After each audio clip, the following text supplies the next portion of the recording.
भाई अब ऐसा है कि देखा कांग्रेस वाला तो बाहरी आए अपने क्षेत्र के हो ना, तो ओका वोट तो न दे चाहिए। हम तो 20 साल भाषण दिया ने कि बाहरी हमें न चाहिए। क्षेत्र के कोई आदमी है, पंकज सिंह है, आरकेपी त्रिपाठी है, तब पंकज सिंह का तो दिन न हुई जी। हाँ तो भाई कहीं न बात। नमस्कार, स्वागत है आपका विराट 24 न्यूज में। मैं आपके साथ आदर्श। हम आपको अभी चुनावी सीरीज में रीवा जिले की 8 विधानसभा में कांग्रेस बीजेपी के दावेदार और जीतने की संभावनाओं के बारे में बताया था। आज हम आपको बताएंगे पूरे जिले में कांग्रेस की स्थिति और कांग्रेस के जिला प्रभारी भानु प्रताप के साथ साथ उन दगाबाजों की जो कांग्रेस की लुटिया डुबाने का कोई कोर कसर नहीं छोड़ते। और अक्सर बात उठती रही है कि भाजपा कांग्रेस से मैनेजमेंट कर चुनाव जीतती है, चाहे वह रीवा की सीट रही हो चाहे अन्य। इससे मुख्य भूमिका कांग्रेस के वह जिम्मेदार भी निभाते हैं जिन्हें कांग्रेस की जिताने की जवाबदारी दी जाती है। यही भाजपा की तरफ से कांग्रेसियों की सुपारी लेकर 3-4 ठेकेदार नैया डुबो रहे हैं। दरअसल अगर हम बात करें सिमरिया विधानसभा की, जहां संयुक्त मोर्चा के द्वारा सिमरिया बचाओ कांग्रेस लाओ आंदोलन चलाया गया है। इस आंदोलन में उन 8 लोगों ने भूमिका निभाई जो पिछले 2018 के चुनाव में भगत शुक्ला को गाली दे रहे थे। भाई अब ऐसा है कि देखा कांग्रेस वाला तो बाहरी आए अपने क्षेत्र के हो ना, और जन चर्चा थी कि भाजपा का प्रचार कर रहे थे। कुल मिलाकर केपी त्रिपाठी की सुपारी से चुनावी सुपारी लेकर यही 3-4 कांग्रेसी कांग्रेस की लुटिया डुबोई थी, जिनके आइडियो भी वायरल हुए थे।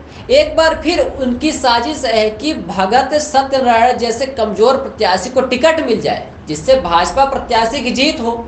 इनके द्वारा मंच पर फर्जी एकता दिखाई जा रही है। यह एकता टिकट पाने के लिए दिखाई दे रही है। अगर टिकट मिला तो एकता की बात, अगर टिकट नहीं मिला तो फिर इनके आइडियो वायरल होंगे और भाजपा को जिताने की बात कहेंगे। क्षेत्र के कोई आदमी है, पंकज सिंह है, आरकेपी त्रिपाठी है, तब पंकज सिंह का तो दिन न हुई जी। हाँ तो भाई कहीं न बात करते, क्योंकि ऐसा इनके खून में ही बसा है। जबकि राजनीतिज्ञों का कहना है कि सिमरिया में कांग्रेस से जो भी चुनाव लड़ेगा उसे अपने दम पर ही चुनाव लड़ना होगा। प्रत्याशी हो जो कांग्रेस की मानसिकता की वाली जनता के बीच खरा उतरे, छोटे कार्यकर्ताओं को एक साथ लेकर स्वयं के बूते पर चुनाव लड़ने का मादा रखता हो, वही कांग्रेस की नया पार लगा सकता है। लेकिन यहाँ जो पंची, पार्षदी, जनपद सदस्य, जिला सदस्य नहीं बन पाए वह टिकट की होड़ में है। जिले में कांग्रेस को जिताने की जवाबदारी जिला प्रभारी प्रताप भानु शर्मा को दी गई, जो वर्तमान सिमरिया विधायक केपी त्रिपाठी के दूर के रिश्तेदारी में भी आते हैं, जिनके कॉल डिटेल बहुत जल्द सामने आने की बात कही जा रही है, जिससे यह खुलासा हो जाएगा कि यह सिमरिया कांग्रेस के 8 भैया जो कांग्रेस के साथ दिन में घूमते हैं वही रात्रि में विधायक केपी त्रिपाठी से घंटों बात करते हैं। आपको बता दें कि इन 8 भैया नेताओं ने कभी भी विधायक केपी त्रिपाठी के खिलाफ एक शब्द नहीं कहा। सबसे बड़ी बात यह है कि जब प्रभारी प्रताप भानु ही कांग्रेस की नैया डुबोने में उतारू है तो भला कांग्रेस की कोई सीट कैसे आएगी। अक्सर देखने को मिलता है कि इन 8 भैया नेताओं के साथ इनके 8 ड्राइवर और 2-4 चंगू मंगू भीड़ का हिस्सा होते हैं। सिमरिया जनता इनकी बातों को ना तो गंभीरता से लेती है और ना ही तवज्जो देती है। इसमें कोई शक नहीं कि सिमरिया की जनता केपी त्रिपाठी को सबक सिखाने के लिए तैयार है। लेकिन इन 8 भैया नेताओं जो विगत 5 वर्ष विधायक केपी त्रिपाठी के साथ मिलकर ठेकेदारी की, क्रेशर माइंस का कारोबार किया, वह भला जब 5 वर्ष तक विरोध में एक शब्द नहीं बोले तो अब चुनाव में क्या बोलेंगे।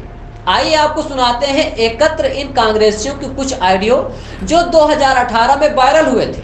अब यही कांग्रेस की एक बार फिर भाजपा से साठ गांठ कर कांग्रेस को डुबोने की डोर संभाल रहे हैं। हेलो भैया प्रणाम, बधारा से बोल इतलाग है। हाँ प्रणाम। कहाँ हैं? हम तो सिमरिया से वहीं रीवा आ गए। अच्छा, यह निवेदन रहा है हाँ कि हमको पसंद का बताया नहीं, बधारा से आप बोल इतलाग है, शक्ति में जुड़े रहे ना। हाँ हाँ तब बताया नहीं कुछ ससुर का मन का करे।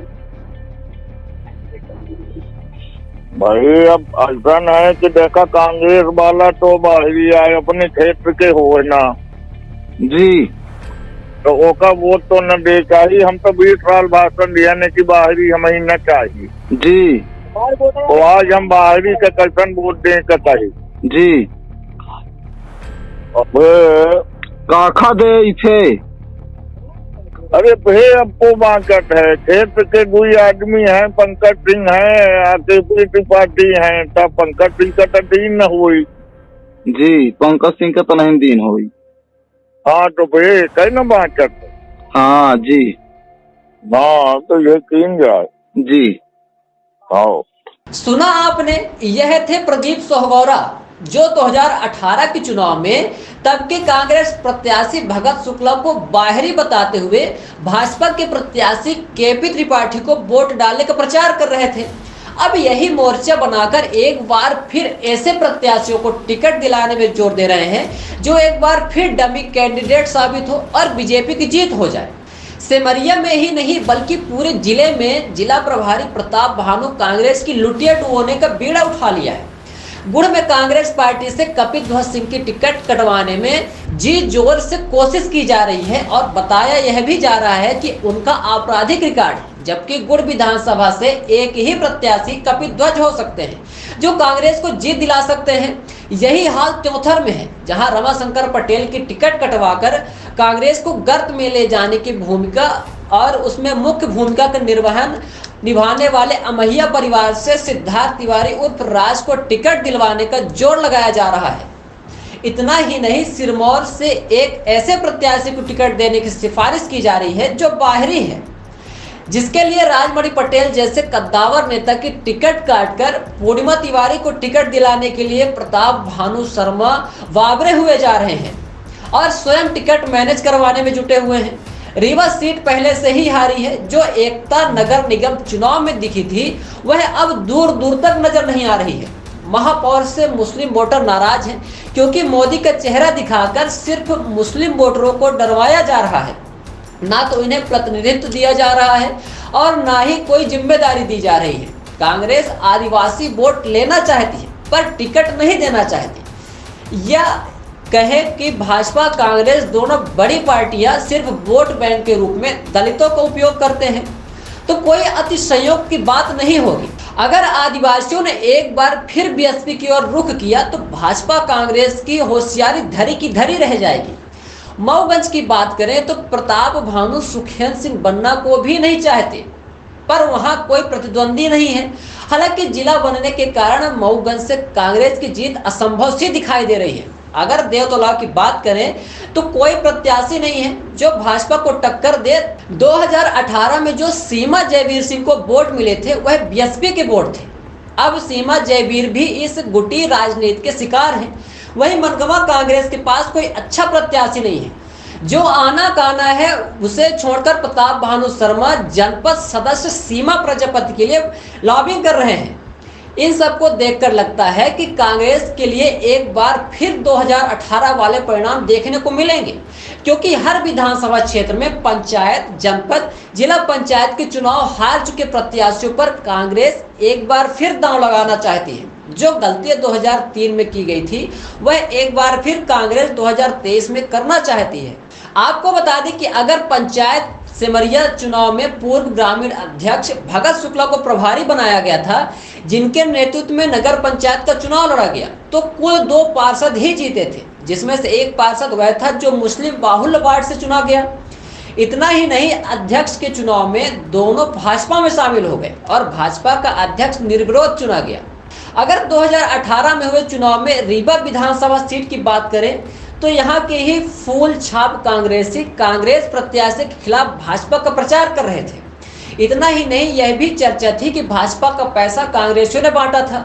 अगर इस बार उन्हीं दगाबाजों को चुनाव लड़ना पड़ा तो किस मुंह से वह जनता से वोट मांगेंगे। और जिस तरह की परिस्थितियां 2018 में हुई थी वह 2023 में होंगी। दरअसल सेमरिया की जनता ऐसे प्रत्याशी चाहती है जो प्रत्याशी किसी से मिला ना हो, खुलकर सामने वाले की पार्टी का विरोध कर सके, जिसे 5 साल तक जनता का शोषण किया उससे लड़ने का मुद्दा रखता हो।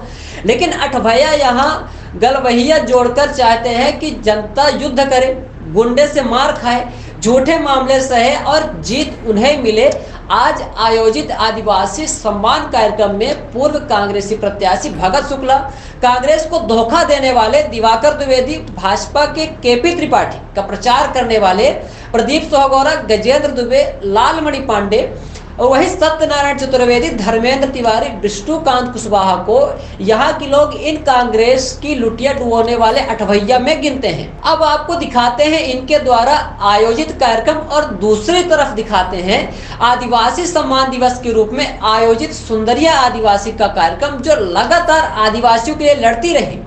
यह वर्ग प्रताड़ित होता रहा, लेकिन इन कांग्रेसियों ने कभी बीजेपी के खिलाफ एक शब्द नहीं बोला। और अब जब वोट लेने का समय आया तो विश्व आदिवासी सम्मान दिवस की नौटंकी कर रहे हैं। तो देखा आपने, चुनाव नजदीक आते ही किस तरह से एक बार फिर 2018 में कांग्रेस की लुटिया डुबोने वाले एक साथ खड़े हो गए हैं और मौके के इंतजार में है। अगर मौका मिला तो कांग्रेसी नहीं बीजेपी से गठबंधन करना, अपना कारोबार तो चलेगा ही। अपने आसपास की तमाम छोटी और बड़ी खबरों को देखने के लिए बने रहिए विराट 24 न्यूज के साथ। हमें दीजिए इजाजत, बहुत बहुत धन्यवाद।